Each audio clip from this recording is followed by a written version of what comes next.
ഞാൻ അന്വേഷിച്ചപ്പോൾ അവർക്ക് 10 ഉണ്ടായിരുന്നു. 10 മക്കളും വിദേശത്താണ്. സഭ എന്താണ് സഭ നിങ്ങൾ പോകരുതെന്ന് പറയുന്നു, പുറത്തേക്ക് പോകരുതെന്ന്. സഭ എന്താണ് ചെയ്യുന്നത്? ഇവിടെ ഞങ്ങൾ ജോലി തരുമോ സഭ?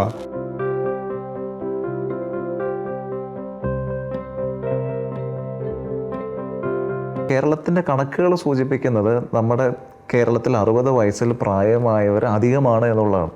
ഒരുപക്ഷെ ഇനി വളരെ കുറച്ച് കാലത്തിനകത്ത് 15 വയസ്സിന് അല്ലെങ്കിൽ ആ പ്രായത്തിലുള്ളവരെക്കാളും കൂടുതൽ വയോജനങ്ങൾ വരുമെന്നാണ് പറയുക. അപ്പം നമ്മുടെ രൂപത ഈ വയോജനങ്ങളെ സംരക്ഷിക്കാനായിട്ട് അല്ലെന്നുണ്ടെങ്കിൽ ആ വയോജന പ്രേക്ഷിത പ്രവർത്തനത്തിന് എന്തെങ്കിലും മാർഗരേഖ തയ്യാറാക്കിയിട്ടുണ്ടോ? നമ്മുടെ നേരത്തെ തന്നെ ഇവിടെ വയോജന വേദിയുണ്ട്. അതൊരു അതായത് മറ്റ് എല്ലാ പ്രായപരിധിയിൽപ്പെട്ടവർക്കും വയോവിഭാഗത്തിൽപ്പെട്ടവർക്കും ഉള്ള പ്രസ്ഥാനങ്ങൾ ഇവിടെ പ്രവർത്തിക്കുന്നുണ്ട്. സീനിയേഴ്സ് ഫോറം എന്നുള്ളത്. സീനിയേഴ്സ് ഫോറം എന്ന് പറഞ്ഞാൽ റിട്ടയർ ചെയ്തവർക്ക് അതിനുശേഷം 65 വയസ്സിന് മുകളിലുള്ള ആൾക്കാരെ ഉദ്ദേശിച്ച സീനിയേഴ്സ് ഫോറം. അത് പിന്നെ ഒത്തിരി ഇടങ്ങളിൽ അത് റെഗുലറായിട്ട് കൂടുന്നുണ്ട്. അവർ ഒരുമിച്ച് കൂട്ടുന്നു, ഇടയ്ക്കിടയ്ക്ക് ഒരുമിച്ച് കൂടുന്നു. പിന്നെ അതിനേക്കാൾ കൂടുതലായിട്ട് പിന്നെ കൃത്യമായി ശ്രദ്ധിക്കേണ്ട ഒരു ഭാഗമാണ് ഈ ഗ്രാൻഡ് പേരൻസ് അല്ലെങ്കിൽ ഗ്രാൻഡ് പേരൻസ് ഉണ്ട്. അവരെ നോക്കാൻ ചിലപ്പം ആരും കണ്ടെന്ന് വരികയില്ലായിരിക്കും. മക്കളൊക്കെ വിദേശത്ത്, ഇവിടെ സഹോദരങ്ങളോ ഒന്നും കണ്ടെന്ന് വരികയില്ല.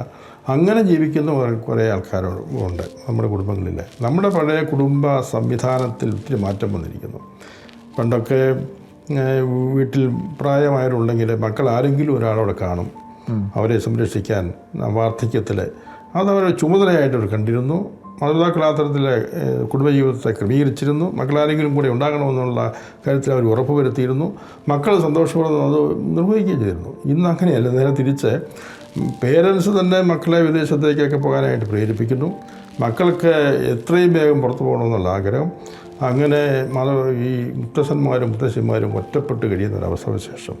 അത് വളരെ ദയനീയമായ ഒരവസ്ഥയാണ്. ഒരിക്കൽ ഞാൻ ഇടവകാശ താമസത്തിൻ്റെ ഭാഗമായിട്ട് ഒരു വീട്ടിൽ പോയി. ആ വീട്ടിലെ ഒരു വല്യപ്പനും വല്യമ്മയും തന്നെ അവിടെ കഴിയുന്നു. ഒരു വേലക്കാരി സ്ത്രീയുമുണ്ട് അവിടെ. ഞാൻ അന്വേഷിച്ചപ്പോൾ അവർക്ക് 10 ഉണ്ടായിരുന്നു. 10 മക്കളുണ്ട് ഇപ്പോൾ ജീവിച്ചിരിപ്പ്. 10 മക്കൾ ജീവിച്ചിരിപ്പുണ്ട്. 10 മക്കളും വിദേശത്താണ്. 10 മക്കളും വിദേശത്ത് ജീവിക്കുന്നു. പക്ഷേ ഈ വല്യപ്പച്ചനും വല്യമ്മച്ചിയും ഒരു വേലക്കാരിയെ വെച്ച് കാര്യങ്ങൾ നോക്കുന്നു. ഈ രീതിയിലേക്ക് നമ്മുടെ കുടുംബജീവിതം, ഞാൻ പറയുന്ന അധപ്പതിക്കുന്നു. കുടുംബത്തിൻ്റേതായ ആ ഒരു അന്തരീക്ഷം, കൂട്ടായ്മ അവിടെ ഇല്ലാതായി പോകുന്നു എന്നുള്ളതാണ്. നമ്മുടെ ഇടവക്കാർ അല്ലെങ്കിൽ നമ്മുടെ യുവജനങ്ങൾ അല്ലെങ്കിൽ നമ്മുടെ രൂപതയിലുള്ളവർ വിദേശ രാജ്യങ്ങളിലേക്ക് പോകുന്നു എന്നുള്ളത്. പക്ഷേ ഈ വിദേശ രാജ്യങ്ങളിലേക്ക് പോകുന്നതിനെ നമുക്ക് എന്താണ് പറയുക, അവരോട് പോകണ്ട എന്ന് നമുക്ക് പറയാനായിട്ട് പറ്റുമോ? കാരണം അവർ പഠനത്തിനായിട്ടും അവർ ജോലിക്കായിട്ടും ഒക്കെ അല്ലേ പോകുന്നത്. പോകണ്ടെന്ന് പറയാൻ പറ്റില്ല. പിന്നെ അങ്ങനെ പറയുന്നുമില്ല, നിങ്ങൾ പോകരുത്. പക്ഷേ പിന്നെ എങ്കിലും നമ്മളൊരു ശ്രദ്ധിക്കുന്നത് നമുക്കൊരു അസ്തിത്വമുണ്ടല്ലോ. നമ്മുടേതായ ഒരു നാട്, നമ്മുടേതായ ഒരു വീട്, നമ്മുടേതായ സ്ഥലം, അത് നമുക്കൊരു സ്റ്റെബിലിറ്റി നൽകുന്നതാണ്. ജീവിതത്തിൽ സ്റ്റെബിലിറ്റി നൽകുന്നതാണ്. അത് നമുക്ക് കംപ്ലീറ്റ് ഇല്ലാതായി തീരുക, അത് എന്നേക്ക് പോയി നഷ്ടപ്പെട്ടു പോവുക എന്നുള്ളത് വാസ്തവത്തിൽ വലിയൊരു നഷ്ടമാണ്.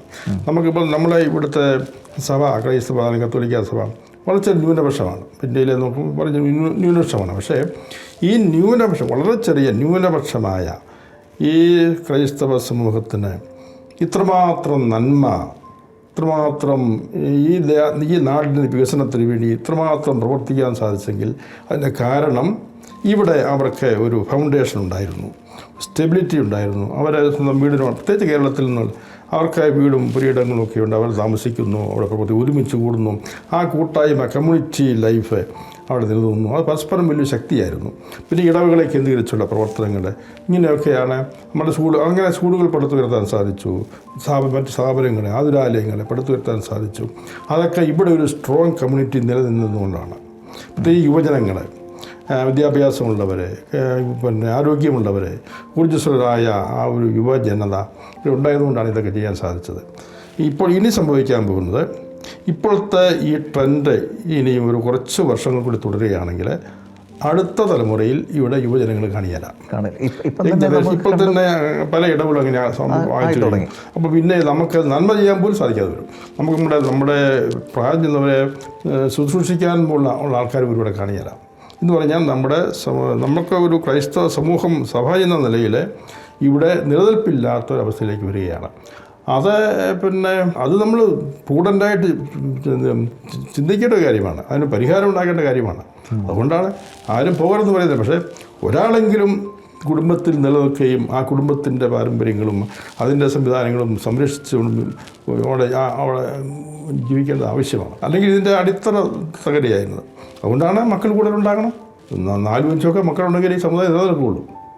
അല്ലെങ്കിൽ ഇത് തന്നെ ജനസംഖ്യയുടെ കുറവ് കൊണ്ട് തന്നെ ഇതില്ലാതായിത്തീരും. പിന്നെ ഇതിനകത്ത് മറ്റൊരു കാര്യം നമ്മളിങ്ങനെ ഇത് മാത്രം ഇതിനകത്ത് വേറൊരു വശം കൂടിയുണ്ട്. അതായത് നമ്മുടെ ഒരു മൂല്യബോധത്തിൽ മാറ്റം വന്നിരിക്കുന്നു എന്നുള്ളതാണ്. ജീവിതം എന്തിനു വേണ്ടിയാണ്? കുറേ ഈ പുറത്ത് പോകുന്നവരുടെ പ്രധാനപ്പെട്ട ലക്ഷ്യം കുറച്ച് പണം എത്രയും വേഗം ഉണ്ടാക്കണം, എന്നിട്ട് ആഡംബരമായിട്ട് ജീവിക്കണം, സുഖമായി ജീവിക്കണം, ശല്യമൊന്നുമില്ല അങ്ങനെ ജീവിക്കണം. ആ ഒരു മോട്ടിവേഷനാണ് അവിടെ ഉള്ളത്. പക്ഷെ അതാണോ ഒരു നമ്മുടെ സംബന്ധിച്ച് ഒരു അതോ വേണ്ടെന്ന് പറയുന്നില്ല. പക്ഷേ അതാണോ മെയിൻ നമ്മുടെ ജീവിത ലക്ഷ്യം? അതാണോ സാമ്പത്തികമായ വളർച്ച അത് മാത്രം ലക്ഷ്യം വെച്ചുകൊണ്ട് പോവുക എന്ന് പറയുന്നത്? നമ്മുടെ സമുദായത്തിൻ്റെ തന്നെ അടിത്തറ ഇളക്കിക്കൊണ്ട് പിന്നെ നമ്മുടെ മറ്റു ഉത്തരവാദിത്തങ്ങൾ നിറവേറ്റാൻ പോലും സാധിക്കാത്ത തരത്തിൽ ഈ സാമ്പത്തിക നേട്ടത്തിന് വേണ്ടി മാത്രം നമ്മളെ ഒരുക്കുക എന്നൊക്കെ പറയുന്നത് ശരിയാണെന്ന് എനിക്ക് തോന്നുന്നില്ല. ശരിയായ ഒരു ക്രൈസ്തവ സമീപനമാണെന്ന് എനിക്ക് തോന്നുന്നില്ല. ആ മൂല്യബോധത്തിൽ മാറ്റം ഉണ്ടാകേണ്ടതായിട്ടുണ്ട്. അതേസമയം ഇവിടെ മറ്റുള്ളവർ ജീവിക്കുന്നുണ്ടല്ലോ. ഏറ്റവും കൂടുതൽ ഇപ്പോൾ കേരളത്തിൽ നിന്നാണ് ഏറ്റവും കൂടുതൽ ആനുപാതികമായിട്ട് നോക്കുമ്പോൾ വിദേശത്തേക്ക് പോകുന്നത് ആൾക്കാർ. അതിൽ തന്നെ ശതമാനക്കണക്ക് നോക്കുകയാണെങ്കിൽ ക്രൈസ്തവരായിരിക്കും, അതും കത്തോലിക്കരായിരിക്കും ഏറ്റവും കൂടുതൽ പുറത്തേക്ക് പോകുന്നത്. അതേസമയം ഇവിടെ മറ്റുള്ളവർ ജീവിക്കുന്നുണ്ടല്ലോ, അവർ പലപ്പോഴും ജോലി കണ്ടെത്തുന്നുണ്ടല്ലോ. നമ്മുടെ ആൾക്കാർ അതിനുവേണ്ടി പരിശ്രമിക്കുക പോലും ചെയ്യുന്നില്ല. ഇവിടെ ജോലി കിട്ടാൻ സാധ്യതയുണ്ട്, അതിനുവേണ്ടി ഒരുങ്ങുകയോ അധ്വാനിക്കുകയൊന്നും ചെയ്യുന്നില്ല. അടുത്ത കാലത്ത് ഈ കേരളത്തിന് പുറത്തുള്ള ഇന്ത്യയിലെ മറ്റു പ്രദേശങ്ങളിൽ നിന്ന് നോർത്ത് ഈസ്റ്റ് എന്ന് പറയുന്നൊക്കെ ആൾക്കാർ ഇവിടെ വന്ന് ജോലി ചെയ്യുന്നുണ്ട്. അവർ ലക്ഷക്കണക്കിന് ആൾക്കാരാണ് അവർ ജോലി ചെയ്യുന്നത്. അവരിവിടെ വന്ന് ഒരു 3-4-5 വർഷം ജോലി ചെയ്തിട്ട് അവർക്ക് ആവശ്യമുള്ളതൊക്കെ സമ്പാദിച്ച് വീടില്ലാത്തൊരു വീടുണ്ടാക്കുന്നു, മക്കളെ കെട്ടിച്ച് വിടുന്നു, അവർ സന്തോഷമായിട്ട് അവർ പോയി ജീവിക്കുന്നു. അവർക്ക് കേരളത്തിൽ വന്ന് അവർക്ക് രക്ഷപ്പെടാൻ സാധിക്കുന്നുണ്ട്. കേരളത്തിലുള്ളവർക്ക് ഇവിടെ പൂർണ്ണമായും അരക്ഷിതാവസ്ഥയായിട്ട് അനുഭവപ്പെടുന്നു. ഇതാണ് നമ്മുടെ ആ സമീപനത്തിലുള്ള മാറ്റം, മനോഭാവത്തിലുള്ള മാറ്റം. നമ്മുടെ കുട്ടികൾക്ക് സർക്കാർ ജോലി എന്ന് പറയുന്ന താല്പര്യമില്ല എന്നിട്ടാണ് താല്പര്യമില്ല. ഞാൻ അല്ലാതെ എനിക്ക് പണം ഉണ്ടാക്കിയാൽ മതിയോ, അല്ലാതെ പണം കിട്ടാൻ സാധ്യതയുണ്ടല്ലോ, പിന്നെ ഇതിന് പുറകെ പോകുന്നത്. പക്ഷെ അതുകൊണ്ട് ഉണ്ടാകുന്ന നഷ്ടം അതേപറ്റി ചിന്തിക്കുന്നില്ല. നമുക്കിവിടെ യാതൊരു സ്വാധീനവുമില്ലാതെ ഒരു കമ്മ്യൂണിറ്റിയായിട്ട് മാറിക്കൊണ്ടിരിക്കുകയാണ്. നമുക്ക് തന്നെയല്ല, നമ്മുടെ നാട് നമുക്ക് വേണ്ടി കൂടി ഉള്ളതാണ്. ഈ നാടിനെ സേവിക്കാൻ പറ്റുന്ന ഒരു പ്രധാനപ്പെട്ട മേഖലയാണ് സർക്കാർ ഉദ്യോഗസ്ഥം എന്ന് പറയുന്നത്. അല്ലെങ്കിൽ നമ്മൾ വിദേശീയരെപ്പോൾ ഇവിടെ കഴിയേണ്ടി വരും. ഞാൻ ഇടവൽ പോകുമ്പോൾ യുവജനങ്ങളും മറ്റു മാതാപിതാക്കളൊക്കെ ചോദിക്കാറുണ്ട്, സഭ എന്താണ് സഭ നിങ്ങൾ പോകരുതെന്ന് പറയുന്നു, പുറത്തേക്ക് പോകരുതെന്ന്, സഭ എന്താണ് ചെയ്യുന്നത്, ഇവിടെ ഞങ്ങൾ ജോലി തരുമോ സഭ എന്ന് എന്നോട് പലരും ചോദിക്കാറുണ്ട്. ഇത് തന്നെയാണ് സഭ വർഷങ്ങളായിട്ട് ശ്രമിച്ചുകൊണ്ടിരിക്കുന്ന കാര്യമാണ്. അതുപോലെ തന്നെ ഇവിടെ ഗവൺമെൻറ് ഉദ്യോഗം ലഭിക്കത്തക്ക രീതിയിലുള്ള കോച്ചിങ്, അതിന് അപ്പയർ ചെയ്യാനും ജയിക്കാനും വേണ്ട കോച്ചിങ് കൊടുക്കാൻ വേണ്ടി പ്രഭാഷണം ശ്രമിച്ചു. നമ്മുടെ ആൾക്കാർ അതിന് സംബന്ധിക്കാൻ തയ്യാറില്ല. ഇപ്പോൾ സിവിൽ സർവീസ് ഇൻസ്റ്റിറ്റ്യൂട്ട് വളരെ നന്നായിട്ട് പോകുന്ന ഒരു സിവിൽ സർവീസ് ഇൻസ്റ്റിറ്റ്യൂട്ടാണ് ചങ്ങനാശ്ശേരി, പാലാ, കാഞ്ഞിരപ്പള്ളി യൂത്തുകളൊന്നും ചേർന്ന് ഇപ്പോൾ പാലായിൽ പ്രവർത്തിക്കുന്ന സിവിൽ ഇൻസ്റ്റിറ്റ്യൂട്ട്. അപ്പം അവിടെ 300-400ഓളം പേര് ഇതിനോടകം അവിടെ പാസ്സായി പോയിട്ടുണ്ട്. വലിയ കളക്ടർമാരൊക്കെ ആക്കിയിട്ടുണ്ടായിട്ടുണ്ട്. പക്ഷെ നമ്മുടെ ആൾക്കാർ അതിനകത്തുനിന്ന് കാര്യമായിട്ടൊന്നും വന്നിട്ടില്ല എന്നുള്ളതാണ്. മറ്റുള്ളവർ ഉപയോഗപ്പെടുത്തുന്നുണ്ട്, നമ്മുടെ ആൾക്കാർക്ക് താല്പര്യമില്ല.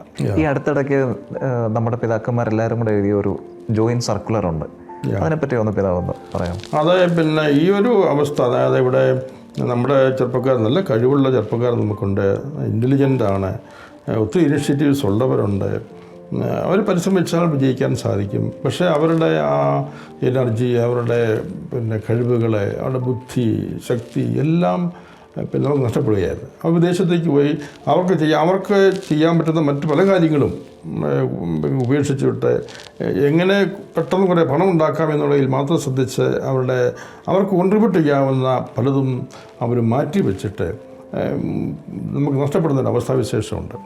അതുകൊണ്ട് അങ്ങനെയുള്ള ചെറുപ്പക്കാരെ ഏതെങ്കിലും ഒരു സ്റ്റാർട്ടപ്പ് പിന്നെ തയ്യാറുള്ളവരെ ബിസിനസ് എന്തെങ്കിലും ബിസിനസ് അവർക്ക് താല്പര്യമുള്ള അവർക്ക് ടേസ്റ്റുള്ള മേഖലകളിൽ ഇറങ്ങിത്തിരിക്കാൻ തയ്യാറുണ്ടെങ്കിൽ അവർക്ക് വേണ്ട എല്ലാ സപ്പോർട്ടും കൊടുക്കുവാൻ, അവർക്ക് നല്ല ട്രെയിനിങ് കൊടുക്കുവാൻ, ഏറ്റവും എക്സ്പേർട്ടായിട്ടുള്ള ആൾക്കാരെ കൊണ്ട് ഈ രംഗത്ത് വിരാജിക്കുന്ന സമർത്ഥരായ വിജയിച്ച ആൾക്കാരെ കൊണ്ടൊക്കെ അവർക്ക് പരിശീലനം കൊടുക്കുവാൻ ഒക്കെയുള്ള സംവിധാനമാണ് ഇതുവഴി പിന്നെ ആരംഭം കുറിച്ചിരിക്കുന്നത്. ആരംഭം കുറിച്ചിരിക്കുന്നത് അതിനുള്ള ഒരു പരിശീലന പദ്ധതിക്ക് ആരംഭം കുറിച്ചിരിക്കുകയാണ്.